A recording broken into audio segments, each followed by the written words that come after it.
We live in a fantasy world now. Reality has been destroyed. This is the time that we really need to pay attention. The probabilities are overwhelmingly on gold's side. That is the best environment to see gold increase its value. Welcome to Palisade's Gold Radio. I'm your host, Tom Bodrovics.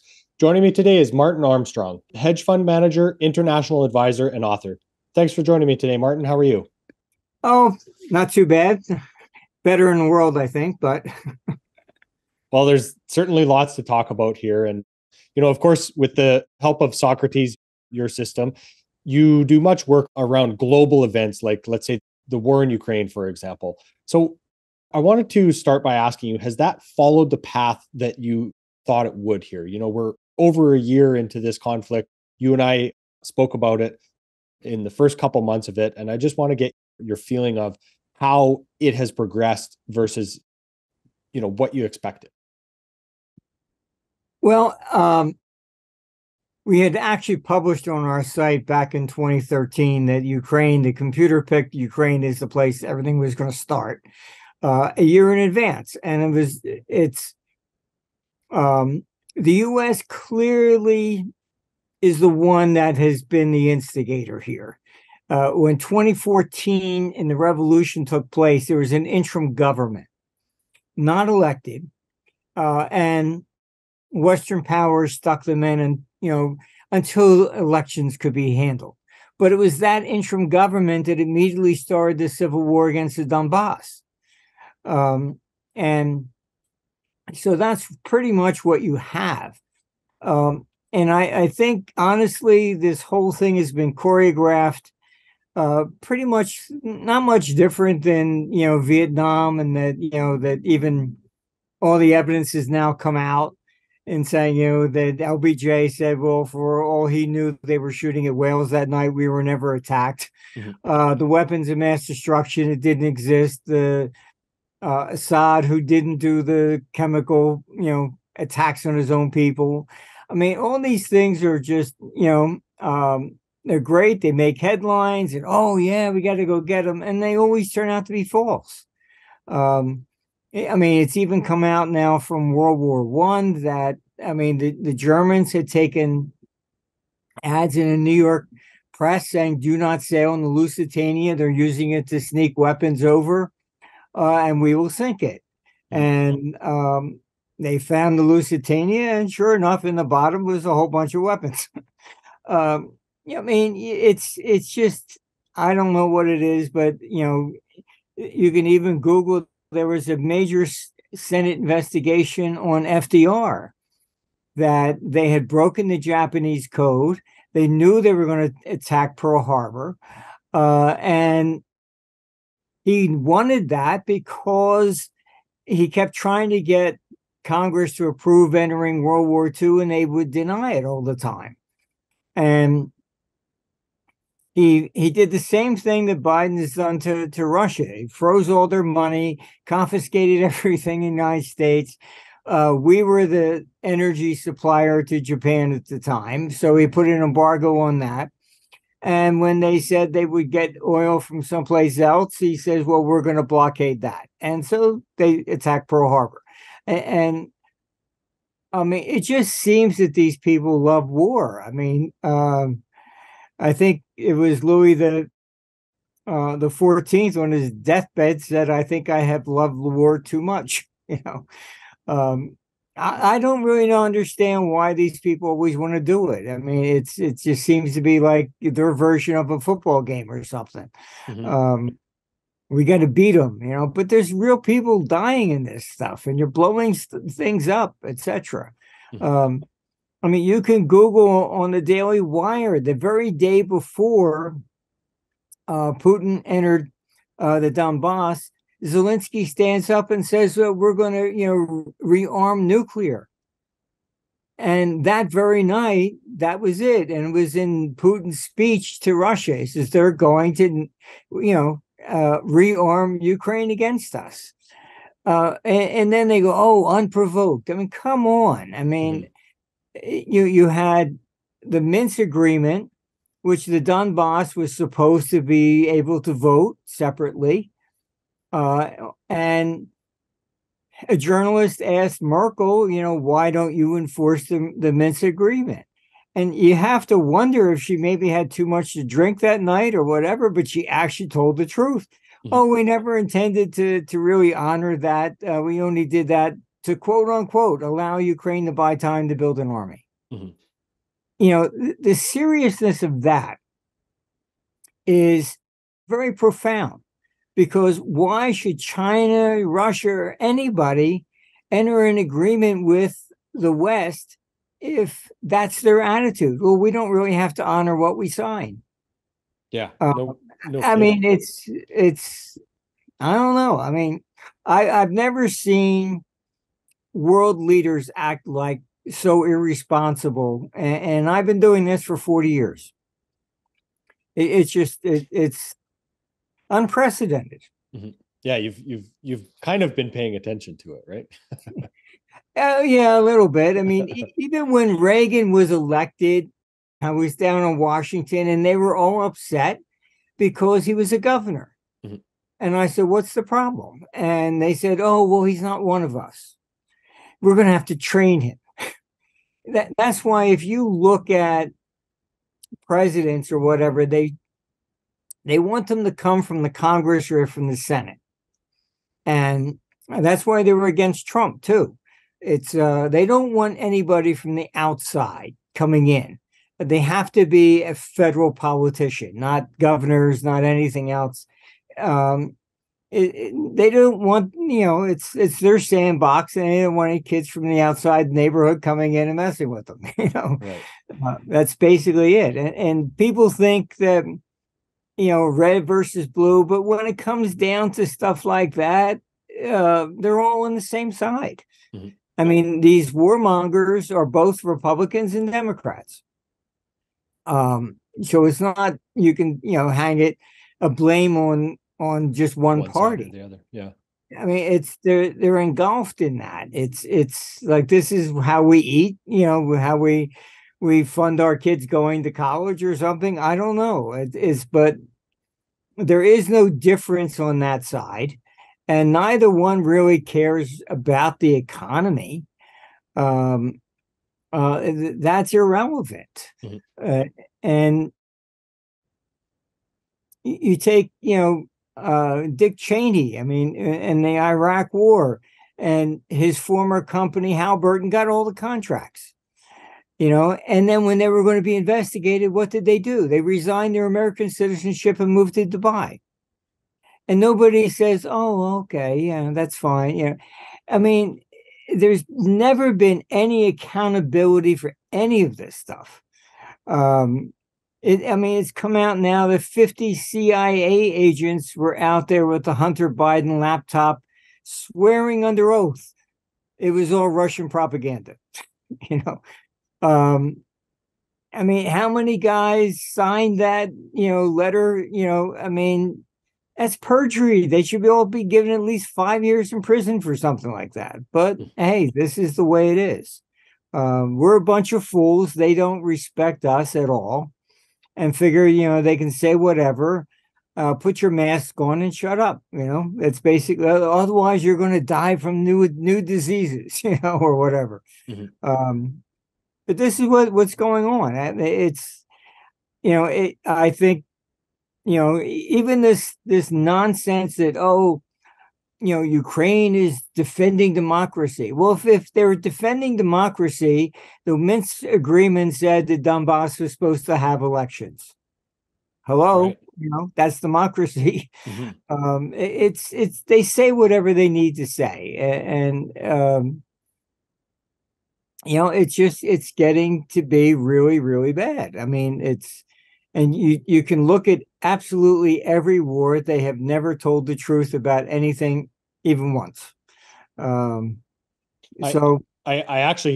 have a question about that a little bit later, Martin, but I want to go back a little bit and ask you if you see the risk of Ukraine joining NATO as as something that's on the horizon here, and would that immediately start World War III? Oh, yes. I mean, look, you have to understand, nobody honors any rules, regulations of anything. I mean, I've had dinner with the ICC, the International Criminal Court. And basically, the indictment of Putin is an example. The neocons have gotten control of that too. The jurisdiction of the ICC is only over member states. Russia's not a member, the United States is not a member, and neither is China. Why? Because we don't want them charging, Bush or anybody else over here for war crimes. The former prosecutor for at Nuremberg showed up there at the ICC and objected to this whole thing about, he says, there's no jurisdiction to indict Putin.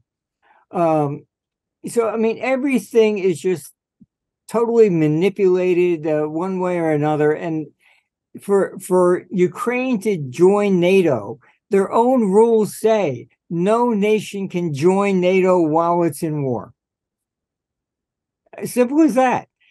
So you got the head of NATO going over there saying, oh, yes, you should be involved in it. So that doesn't matter. I mean, there is no rule of law left, honestly. And you have China and Russia deliberately trying to create peace. Why? Because they know where this is going. This is World War III. And it's not about the Donbass or Ukraine. I mean, this is all nonsense. This is much bigger. I mean, there are videotapes out where Zelensky saying America is going to have to send its boys and girls over here to fight, and they will die. Look, I've had two employees from Ukraine, one actually from Donetsk and one from Kiev. The two of them would never talk to each other. We had a conference in Athens, and the one from Kiev would not take the flight home direct because it wasn't direct. It was through Moscow. She went off to Egypt, and then from Egypt to Spain, and from Spain back to, I mean, not even going just even for a stopover in Moscow. I mean, the hatred is that deep. You cannot bring a bottle of Russian vodka to dinner in Kiev. You just can't. They would probably take it, smash it, and cut your throat with it. This is like in the Middle East, the difference between the Sunni and the Shiite. I mean, it's just so profound that there is no resolution to it. Yeah, to your point, that this border dispute has been going on for hundreds of years, and it seems like this proxy war is about a lot more than just this patch of ground that has always been in conflict in that part of the world. Yeah, look, I mean, the Russian Empire before the Soviets, of the Tsar period, went right up to the river there where Kiev sits on. That's why Eastern Ukraine has a lot of Russians. I mean, that was Russia before the Soviet Union. The Donbass are mostly Russians that live there, and they've lived there for hundreds of years. You go to Crimea, and there's a population still there of Tatars, and that's from when the Mongols invaded. I mean, Ukraine never had a country, period. It was borderland. That's what the word meant. And the first time they ever had a country was when the USSR broke up. And you would think that they would say, okay, fine, let the Donbass go. We keep the rest. And you've never had a country. This has been your dream. And no. And what's going on? I mean, you started a civil war with the Donbass as a proxy war. You're just told what to do. And Ukraine is not going to exist as a country after about 2026. I mean, it's finished. Mm-hmm. And the West doesn't care. The West is just using it as a proxy war, and they don't, if every Ukrainian died, oh great, we have to go avenge them now. This is just the way it is. Mm-hmm. They want war, and we're not going to stop it. Mm-hmm. Marty, this also seems to be, maybe tied into a fight for a new reserve currency with many of the, let's say, the players involved. We hear much talk about the BRICS plus countries working on this new currency. So what is your view on how close the world is to being ready to use a new currency for international trade? Well, the BRICS are basically irrelevant, really. You have to understand from an economy standpoint, what really makes the United States a reserve currency is that you can park billions of dollars here, in debt, in stocks, or whatever. All right. The BRICS don't have that. You can't, pick up the phone and say, yeah, buy me $200 billion of this. I mean, the markets don't exist. There's no market depth there. Yeah, exactly. So, but the problem of the reserve currency side is that politically, particularly with all this, authoritarian type view that's coming out of the United States, there is reluctance about the dollar, particularly from China and Russia. All right. Now, what Biden did with SWIFT has divided the world economy, and that's why you're seeing this reserve currency argument, rising. When Russia went into Crimea in 2014, Obama went to SWIFT and wanted to have them removed. All right. And SWIFT said, no, this is not, political. So what did they do? They replaced the head of SWIFT in 2019. And so now they walk in, remove. Oh, okay, fine. What else you want to do? And, it's absolutely brain dead, because what they have now done is you've divided the world economy in half. And you have now given a green light basically to China with their alternative system, chips. And so what you're looking at here is something different. And the IMF is lobbying to be the reserve currency.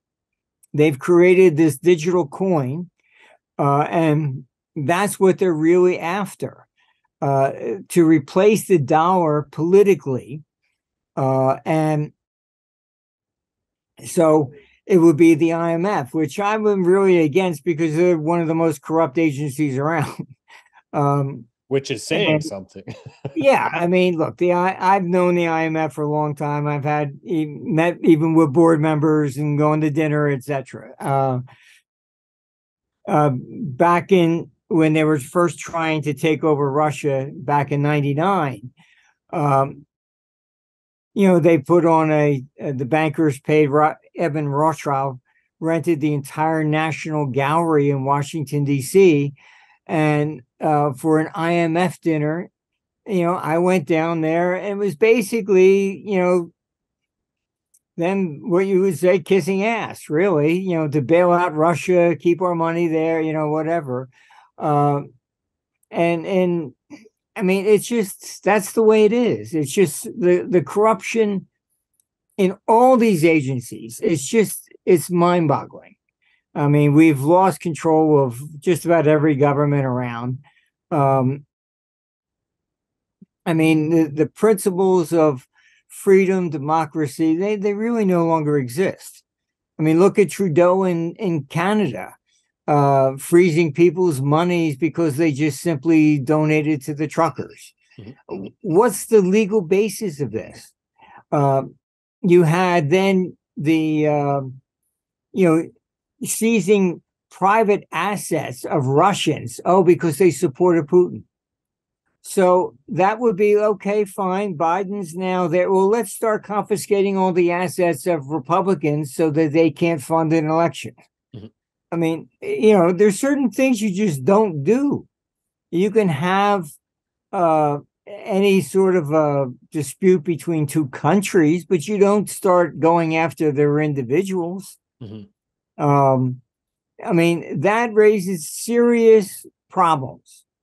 And so why, should anyone from China feel confident in the American rule of law if they buy property and suddenly we end up in a dispute with China and they say, well, we'll confiscate all the Chinese assets over here as well. Mhm.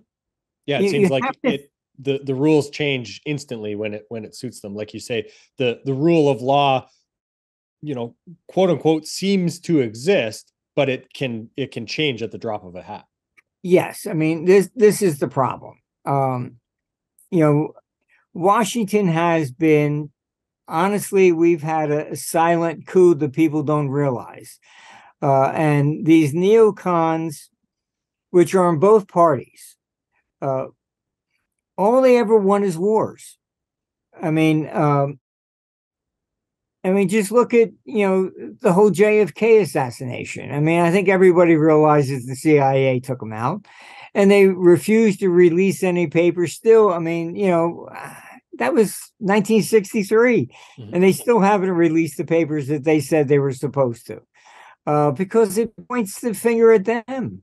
They wanted Vietnam War. He was against that. And so they took him out. I mean, this has been going on for a long time. I mean, these people, and I know some of them, had dinner with some of them. The thinking process is quite astonishing. I mean, I knew Bill Kristol. He wrote the book to justify going in Iraq. And the whole thing was that you demonize the head of state. And then they think, I don't know if they're deluding themselves or what, but they really think going in, taking him out, and the people will cheer, oh, thank you for liberating us. And they'll give him a ticker tape parade. I mean, you can Google Tony Blair's apology for Iraq. He says, well, we really thought we were, the people would be better, but we realized we created a lot more worse things afterwards. But they seem to really believe this nonsense, and they're doing it again. They demonize Putin, and they like what? Oh, we go in there, we take out Putin, and the Russians will cheer us. I don't think so. But they do this all the time. They said the same thing about Gaddafi, about Assad. I mean, you look at that's what they do always. Demonize the head of state, make it look like that single individual, if you take him out, changes everything. And it just doesn't. It doesn't work that way. So, Marty, as we're talking about the almost evergreen importance of the dollar still at this point, is the world suffering from inflation because of the rate at which the US has printed money since COVID? Is that still, kind of the world's inflationary problem? No, because they all did the same thing. If you look at the money supply, just about it, Europe, all of them, they just spent money like crazy. The worst part of this isn't the printing of the money. It was the fact that they shut everybody down and they created shortages. I mean, when I still go to the store, I mean, there are days some eggs aren't there or something else is gone. I mean, so it's not a question of just inflation and high prices. We're dealing with shortages. And I'd like to point out that inflation started rising from 2020, a year before the Fed raised any rates. When was the first time the Federal Reserve raised rates? 2 weeks after the invasion of Ukraine. Why? Because the Fed knows the biggest inflationary aspect is war. All right. Biden now is paying the salaries of everybody in the Ukrainian government and their pensions with no restraint on, I'll pay myself $1 million a week now. It's incredible.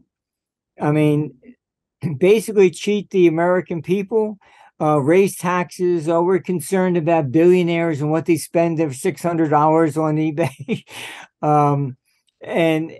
But meanwhile, no accountability whatsoever, whatever they dump into the black hole in Ukraine. That's the way it is. So the inflation that we have, we do not see it stopping. And it's only going to continue higher into 2024. And understand, it's got nothing to do with the printing of money.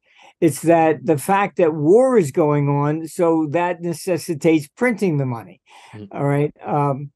And it's not even the Federal Reserve. People have to look at this. The Federal Reserve has the ability to create elastic money supply, yes, but that is so minimal in comparison to the debt. It's when Congress issues all this debt, you have to understand that back in the 60s, the theory was if we borrow, it's less inflationary than we print. Why? Because if you had an E-bond, you went to the bank in the 60s, it was against the law to borrow against it. All right. So therefore, inflation was just simply the printing of the money. Right. But after 71, they changed that. So if you want to trade gold futures, what do? You can post T-bills. So the debt, all right, that we have, it's just money that pays interest. It's no longer distinguishable from the standpoint of what the Fed does. So all these old arguments that, it's the Fed and printing. So it's the Fed doesn't create anywhere close to the amount of money that Congress is creating with the debt. And it's the debt, which is what I'm saying is the reservoir behind the US dollar, in the sense that an institution in Europe can pick up the phone and say, I want to buy $200 billion. And we also have to understand that the United States was bankrupt in 1896. That's when JP Morgan had to lend $100 million. How did we become the world economy? Number one, it was World War I and World War II. By the time they're all blowing each other up, all the money came here. By the end of World War II, the U.S. had 76% of the world gold reserves. And again, if you're going to be looking at war in Russia with Ukraine that spills over into Europe, with tanks going down the street, are you really going to leave your money there in Europe? It's all going to come to the United States. The same thing I'm hearing from Japan. When North Korea is shooting missiles off over Tokyo, and they're going, well, maybe we should have some money outside and put it over in the U.S. Then you have this propaganda that, the U.S. will support Taiwan. Okay, well, we can land weapons in Germany and drive them to Ukraine. You can't do that with Taiwan. With Taiwan, you got to fly in or bring in ships. And China can put up a blockade. So it's a slightly different situation with Taiwan versus Ukraine. And they don't talk about that either. But the inflation is definitely going to keep going. And it's mainly because of war. And there's no end in sight to funding this. There's no restraint. Both sides want to do it. I mean, Republicans, I think are, I don't know. I mean, they're just not looking at this thing realistically. They want to say that they can, put a debt limit. Well, okay, fine. If you're going to put a debt limit and you don't want to increase the debt, how about stopping funding Ukraine? Mhm. And it's like, well, what's that got to do with this? Um, you can't have it both ways. As you're mentioning, let's say the causes of inflation there, Marty, when we think about, let's say, the effect of deglobalization on shortages and combine that with maybe the energy scarcity side that the war has caused, are those two of, that combination very deadly for inflation? Yes, I mean, then plus you have this nonsense of the climate change and shutting down, fossil fuels and things of that nature. We don't have an alternative system up. You can't be shutting down fossil fuels of this nature and shutting down supply before you even have anything to replace it with. Mm-hmm. And a gas, people can't give up their gasoline cars. I mean, the average price of an electric car is over $60,000. I think that's a little too pricey for, the average American. Mm-hmm. A lot of this sounds, oh yeah, wind power, solar panels, whatever. It sounds nice. It's mainly just propaganda, but there's no real substance behind it because we're not ready. Mm-hmm. Yeah, that I think that's a very important point, that for the average American, $60,000 is way too much to spend on a new vehicle and to transition to, never mind the considerations for the grid. There's so many different pieces of that, as you say, it's not ready. But it makes me wonder, even if, let's say, people could afford that, do you forecast that the US is heading for recession here, which would obviously make that a lot more difficult for people to afford? Well, yes, we're the economic growth is declining. Mm-hmm. Okay, but I would say it's more stagflation than outright recession, because the problem here is effectively shortages. So raising interest rates is not going to stop this type of inflation. And I think Powell knew that, which is why he didn't raise rates for a year. And he only started raising them when war came. Mm-hmm. So I think, he will not say that publicly when he's, testifying. But you have to understand what's going on here. It's the first thing that the casualty in war, as they say, is always truth. Mm-hmm. And it's absolutely correct on every possible way. Mm-hmm. And the neocons, all they care about is war. They don't care about the economy. They don't care about our future and what's it going to cost to defeat Russia. They don't look at stuff like that. We don't care. We just have to destroy them. That's unfortunate, but that, these people have, as I've said, the United States has gone through a silent coup.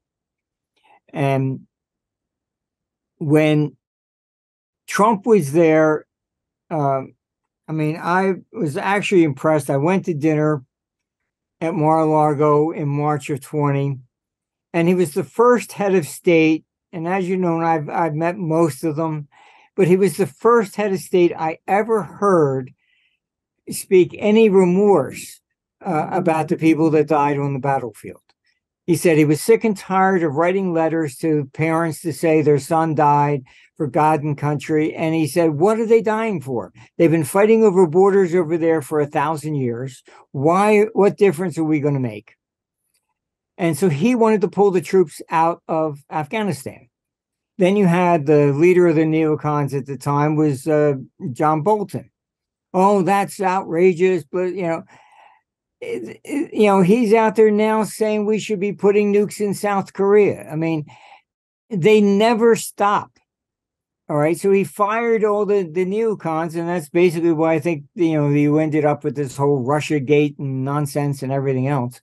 And they have successfully taken over the White House.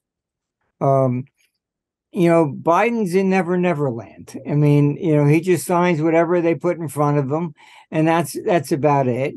And even if you look at his announcement that he's going to be running in 2024, he's offered absolutely nothing. And all he said is, vote for me because Republicans are radicals. That's about it. He's not saying vote for me and I'll give you this, that, and the other thing.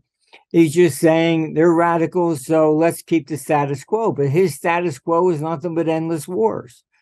And Blinken is in charge of that. And I mean, here you have, people saying that, maybe there could be peace in Ukraine. And he's come out and said, absolutely no way. Russia has to completely leave.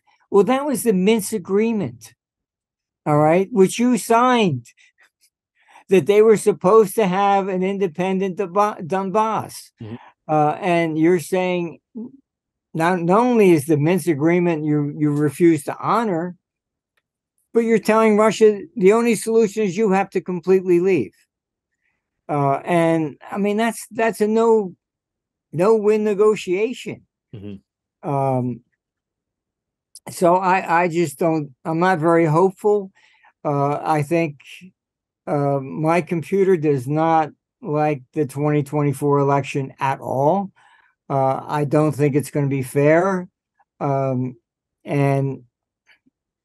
like I say, there's too much at stake for these people. They have finally gotten control of the White House. And the neocons are running everything. And like I said, I've been to dinner with the people from the ICC court. The head prosecutor from the Nuremberg trials objected to them indicting Putin. Why? Because their jurisdiction is only over member states. Russia, United States, and China are not members. So why would they indict Putin? Because they were told by the neocons to do so.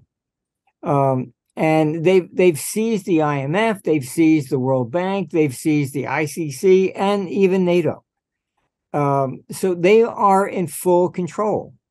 We have had a silent coup, and people don't realize it, but it's just a constant march towards war. Martin, I'd like to touch on a couple more questions kind of related to currencies here. Do you see individual countries pushing their CBDCs, and how do they get people to really adopt that form of currency if many are suspect of their ability to have a type of social credit score tied to those systems? Well, I mean, that's the whole thing. I mean, they want total control of everybody. I mean, even if you look at the Bank of England, the way they pitched it was just laughable. They said, a mother should be able to control what her child spends to prevent them from buying a chocolate bar. Well, if a mother can do that, what can they do to us? No doubt. That's why I'm against the whole digital currency, cryptocurrency stuff. I mean, it's if I give you $100 bill, they don't know where it came from. If I give you $100 in Bitcoin, they know where I got it from and 10 people behind me. It's just that they want full control. And all the years I've dealt with governments, there are no mirrors in Washington or Brussels. It's never them. It's always us. We're the problem. And they really honestly tell themselves that they wouldn't have these deficits if everybody paid their taxes. Right. You find a dime in a parking lot, where's our 50%? That's their view. I mean, it became absurd when you had Janet Yellen saying, we're going to go after all the rich and the billionaires. And then, we're going to, track $600 transactions on eBay. I don't think, Elon Musk is selling his used car or bicycle on eBay for $600, Uh, it's everybody, they can say whatever they need to. Mm-hmm. Yeah, I think there's that stat that if they confiscated the wealth of not just taxed, but confiscated completely the wealth of all of the billionaires in the US, it would only fund the government for something like 9 months. Yeah, it wouldn't even balance the budget. I mean, yeah. It's look, I was in Australia and they passed a luxury tax. Mm-hmm. And the slogan was, we're going to tax their Ferraris, their French coats, and their French wines. Sounded great. Everybody cheered. Yeah, go get them. Mm-hmm. All right.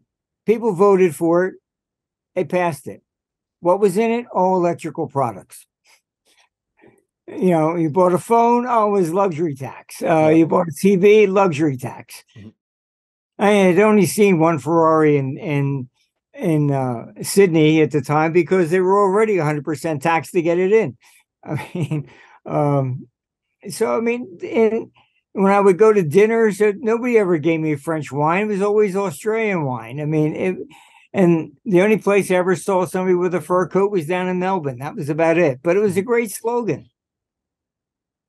So, when we're thinking about, most people trying to, let's say, keep some of the wealth outside of these types of systems or trying to protect themselves from moving to this CBDC system, do you see a way for people to keep assets or value out of that new system? I think if you look at history, the only thing that basically makes these transitions are tangible assets. Mm-hmm. So, I mean, that, is, anything from precious metals to real estate, etc. That's really what you're kind of looking at. I mean, I would stay away from the cryptocurrencies. People don't realize that with the signing of a pen, they can make every cryptocurrency, that's it, done, finished. Even cash. What they will do, but only after 2024, they will cancel the paper dollars. And that is on the agenda for Europe, etc. Because once again, it's all about taxes. I mean, I had to go down to Singapore. And a friend of mine was there, and I said, "Look, I don't want to stay in a hotel. See if you can find a service department that I can rent for a month." And he said, "Yeah, okay, fine. I found one. Looks pretty good." I said, "All right, fine. I'll wire you the money." So it was like $3,000. Mm-hmm. And I mean, we're friends. When I got there, he goes, "I never got that wire." I said, "You didn't get the wire?" I called my bank. I said, "Hey," they said he didn't get the wire. HSBC sat on it for the whole time and then finally returned it as soon as we put a tracer on it. They wouldn't credit it to his account because they couldn't verify that I was not an owner in that account. For a relatively small sum too. Yeah, I mean, but that is it. It's $3,000 or more now. Internationally, it's not 10, it's 3. Mm-hmm. And they would not, I had to write him a check. I could not wire him money because, maybe it's an account. It was him, it was his personal account, not a business. Mm-hmm. So it was just ridiculous. Mm-hmm. I sent a Christmas present to somebody in Germany, just wanted an ancient coin and a necklace. And thank you very much. Please don't ever send me anything again. They had to go down there, pay taxes, explain, this was a Christmas gift. Mm-hmm. I mean, it's gotten to that point. It's like, we can't give anybody anything. They want, where's our pound of flesh? Mm-hmm. Marty, when we think about gold, obviously we have a lot of listeners here that really, appreciate it and like a lot of things about it. What do you think are some of the most common misconceptions around gold and, let's say, the problems that they think it solves? You and I have spoken before about it being a reserve currency or a peg to gold. But what are some of the misconceptions that you think that Well, I are think out that a lot of people have sold it that it's a hedge against inflation. Mhm. And that's simply not true. I mean, from 1980, gold went down for 19 years and the national debt, went up dramatically. Gold is a hedge against government. All right. That's why it's been rising recently, because the more people lose the confidence in government itself, that's why they begin to turn to these to gold or to private assets. That's also why a lot of money was coming into real estate. Mm-hmm. We call it getting it off the grid. And just understand that it's got, even the Fed is not looking at, in the CPI or unemployment. That's all, nice propaganda. Mm-hmm. The Fed is looking at the money going out the back door to Ukraine. Mm-hmm. Just look at Vietnam. I mean, the war is what creates dramatic inflation. And because it also undermines the confidence in the currency. And that's really what we're talking about here. And the IMF is clearly licking its lips to replace the dollar as reserve currency, and it will be digital.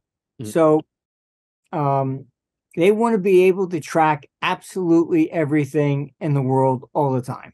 Mm-hmm.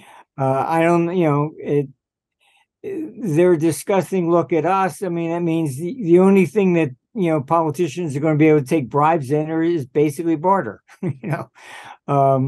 Gold coins or whatever, property, things of that nature. It certainly will not be able to be digital currency. But even then, I mean, look at all the money that has been given to the Biden family. I mean, it's just absurd. I mean, the joke going around is that Hunter Biden should run for president. He's an international financier with China. He's a major oil executive in Eastern Europe, and he's also a spectacular land developer in Africa. So obviously he's got more qualifications than Trump or anybody else. I mean, that's the joke going around. Hunter for 2024. But and then they go, and he did it all on coke, while at the same time. So maybe that gave him his enlightenment or something. I don't know. But it's we have to understand that this is what our computer is showing. This is the decline and fall of Republican forms of government by 2032. And after that, we get to redesign again. The last time it was the fall of monarchy, and we went to this Republican view. But, it's even Franklin said, we don't have a monarchy. It's a Republican if you can keep it, and the mistake of the founding fathers was that these terms in Congress were for 2 years, but they only met for like 6 weeks. There were no salaries. All right. So it would look good on your resume and say that, I donated my 6 weeks for the country, so I'm a good guy, and basically what they've done is once they start paying themselves, then we ended up with career politicians. Right. And I can tell you that, look, when I first was, trying to help out things in government or whatever, I was naive. And, you suddenly realize that if I went down there and said, look, if we don't do this, 25 million people will die tomorrow, they'll go, well, maybe you're wrong. They'd rather the 25 million people die than vote for me. I'll go get the guy that did it. That's the way it works. They love crises. And they will never act they're never proactive. Mm-hmm. And because like, if I was going to run for president or something and I said, vote for me, I saved your job, you're going to look at me and say, well, how do I know I would have lost it? Oh, trust me, you would have. It's not a selling point. It's better you lose your job, vote for me, I'll get the guy that did it. Mm-hmm. That's real politics. Mm-hmm. You can't say I've saved your job or your future or whatever, and people go, well, how do I know that would have been true? Right. So unfortunately, that's where we're at. It's once you get career politicians, it's always going to be them against us. That's just simply the way it is. Mm-hmm. They're on that side of the fence. They never come to this side. So that's why, just look at Snowden. You had Dianne Feinstein. Oh, he's a traitor. Why is he a traitor? Because he exposed that the government was lying to the people. So who is really the sovereign? Is it the government or is it the people? Mm-hmm. But they call him a traitor because he revealed the government was lying to the people. I mean, it's a little bit ass backwards, really. Yeah, no kidding. So, Martin, out of all the trends in the world right now, what worries you the most? Is something like Trudeau's censorship bill, and it's kind of funny that we brought this up before, but his censorship bill that is now passed in the Senate in Canada, a sign of more to come? Or is this a more predictable, piece in the puzzle, as the old saying goes, that the first casualty of war is the truth? Yes, no, and this is definitely what you're saying. I mean, the rumors are basically, the same thing with Tucker Carlson. I mean, and mainly because he was showing those tapes from January 6th, and even that guy, I forget his name, with the the helmet with the horns and stuff. Mm-hmm. He had to be released from prison because they showed the guards actually escorting him up. I mean, it was not, come on, even if you take the terrorists that they claimed they're on Guantanamo Bay, you can Google it. They put one guy on trial. He had 224 charges. The jury found him guilty of just one conspiracy and dismissed the rest. Mm-hmm. They never put another guy on trial. It's the same thing. So my concern really is, yes, they're going to clamp down on everything possible, all dissent, whatever, and mainly because that's what they're doing. I mean, this agenda that they're on, and they don't want anybody, being against it. But they are out here to do what they want to do, and we're going to war. They want to conquer Russia, and I don't, our computer says it's not going to work, and I think we're going to be looking at the fall of Republican forms of government, and hopefully next time we get back to a real democracy. Do we vote? About anything to do with Ukraine? Don't you think we should have a right to vote? Do we go to war with Russia? Yes or no? Mm-hmm. Vietnam was a big protest back then because you were 18 years old, you were not allowed to vote, and you were too young to drink, but you were okay to put a gun in your hand and say, go die. Mm-hmm. It was like, and that's where we're at back again. Where's our democracy? Do we vote to go to war on any of these things? No.